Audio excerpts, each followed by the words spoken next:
Gegara antre BBM SPBU, sopir angkot tewas ditembak pengendara mobil. Pengendara mobil menembak mati sopir angkutan desa di Kabupaten Banyuasin, Sumatera Selatan.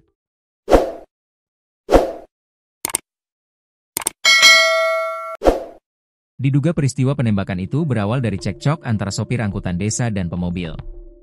Peristiwa itu terjadi di salah satu stasiun pengisian bahan bakar, SPBU, pada Selasa, 21 Oktober 2025.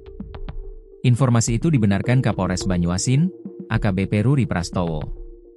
Benar, kata dia, singkat pada Rabu, 22 Oktober 2025. Menurut dia, pelaku sudah diamankan kurang dari 12 jam setelah kejadian. Pelaku sudah diamankan, kata dia. Rencananya, pada Rabu siang akan digelar jumpa pers pengungkapan kasus penembakan tersebut. Polisi akan mengumumkan soal peristiwa. Hingga kini belum diketahui motif dan kronologi penembakan tersebut.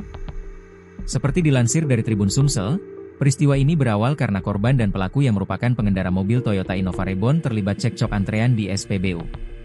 Korban tewas ditembak tepat di pinggir Jalan Lintas Timur, Jalintim, Palembang Betung, tepatnya di Desa Tanjung Agung, Kecamatan Banyuasin 3, Sumatera Selatan. Seperti dilihat dari postingan pemilik akun media sosial Facebook Hadiswarman yang dilihat, Rabu, 22 Oktober 2025, awalnya korban dan pelaku terlibat cekcok di SPBU Limau, Sembawa.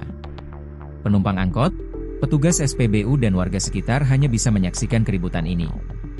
Rupanya keributan terus berlanjut sampai keduanya masing-masing berkendara dan berhenti di pinggir jalan kawasan Tanjung Agung. Nampak antara korban dan pelaku penembakan sempat terlibat adu fisik di pinggir jalan. Ada juga sejumlah orang yang juga terlihat saling baku hantam. Di tengah perkelahian itu, pelaku kembali ke mobilnya lalu meletuskan tembakan yang mengenai perut korban. Seketika korban langsung tergeletak di jalan dengan kondisi perut berdarah. Sontak saja, kejadian ini mengagetkan warga sekitar termasuk para penumpang angkot. Setelah itu pelaku bergegas meninggalkan lokasi dengan mengendarai mobilnya.